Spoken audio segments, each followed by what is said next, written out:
This is an SLR video cam, the HD video cam. I did a review on this years ago. It's horrendous. The quality of the video is terrible. The quality of the photos is bad, but the body of the camera still looks pretty nice. And I have this Harbor Freight engraver, so why not give it a makeover?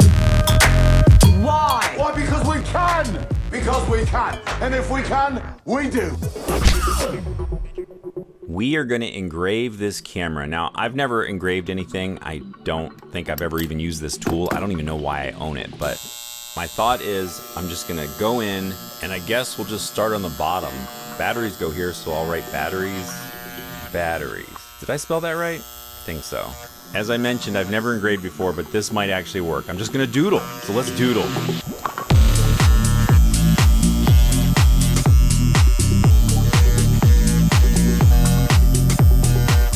I'm just kind of drawing whatever comes to mind at the moment. I probably could have planned ahead a little bit and drew on here with a marker and then just traced some of those designs, or at least even had some idea of what I wanted to put on the camera at all. I'm just winging it.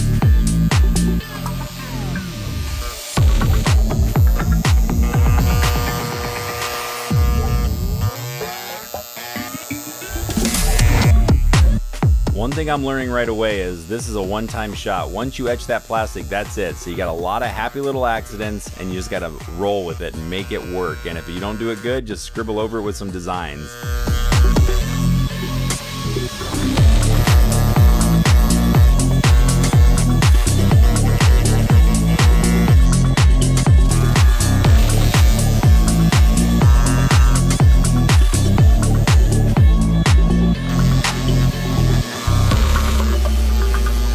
All those years of doodling in study hall are finally paying off. I'm just drawing whatever comes to mind. I'm following the edge lines of the camera to try to give it some like symmetric look to it so it looks like I know what I'm doing. This little engraver tool is holding up, but it is getting super hot and I can't really reach some of these spaces underneath the top curve, but it's working.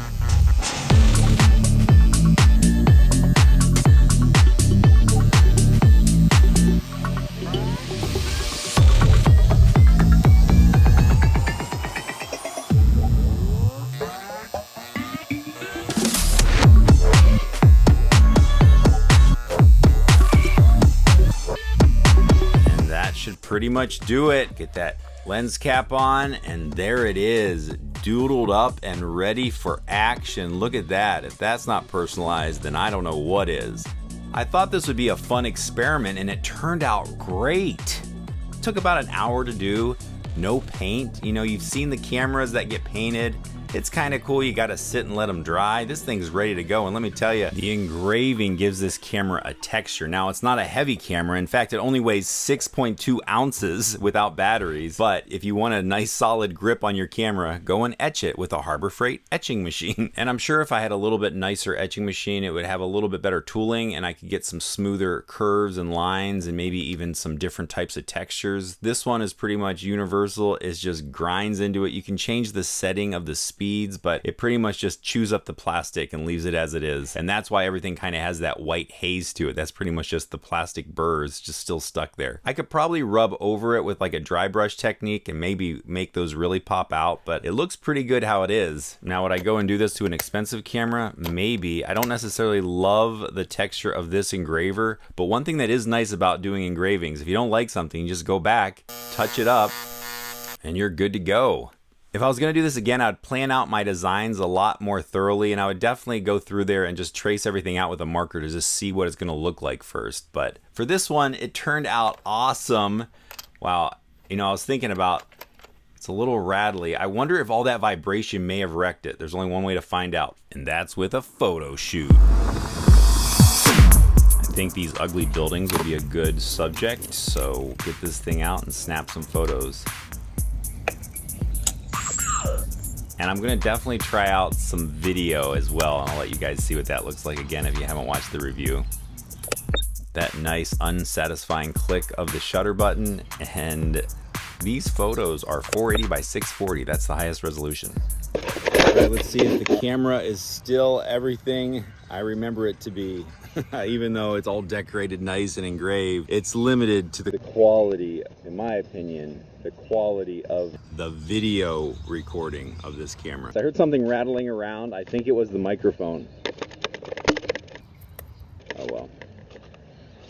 Oh well. And if you know me though, even though it's a terrible camera, I still can appreciate it. And this one definitely has a unique look. If you look really close here, I'm gonna slow down the video and zoom in. It puts this overlay over the image, like the way it processes it, it almost looks like a cartoon. I hate the frame rate. It's saying it's 30 frames a second. It's not, it's like probably 18. It does these crazy color shifts and jump cuts, but that is part of the fun of using these cheap cameras. More photos.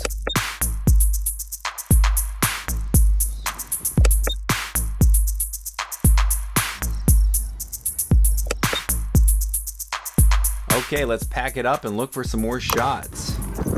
Oh, you want to see some video from the bike path? Sure, here it is in all of its glory. Doesn't really handle that high contrast, but like I said, it does have a unique look. What do we have here? A tree down.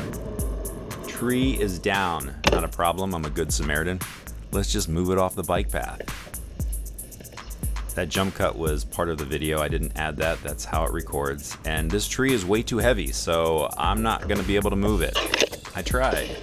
This is what the tree looks like in actual HD, in case you were wondering. All right, let's get back to the photos.